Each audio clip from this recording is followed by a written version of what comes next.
अखंड हिंदुस्थानाचे आराध्य दैवत श्री वीर शिरोमणी छत्रपती श्री शिवाजी महाराज आणि महाप्रतापी महातेजस्वी धर्मवीर छत्रपती संभाजी महाराज यांना वंदन करतो। मित्रांनो, आज आपण रामशेज या किल्ल्यावरती आलेलो आहोत दुर्ग भ्रमंतीसाठी आणि या किल्ल्याचा इतिहास खूप मोठा आहे, कारण की आपले प्रभू श्रीराम या ठिकाणी आल्याच्या नंतर त्यांनी या किल्ल्यावरती वास्तव्य केलं, त्याच्यामुळे या किल्ल्याचं नाव रामशेज असं पडलं, म्हणजे राहायचे राम आणि वास्तव्य केलं या कारणामुळे रामशेज असं नाव पडलेलं आहे।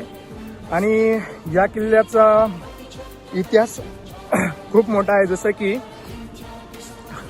छत्रपती श्री संभाजी महाराज यांच्या काळामध्ये औरंगजेबाने गाझीउद्दीन या सरदाराला 40,000 सैन्य देऊन पाठवलं गड घेण्यासाठी।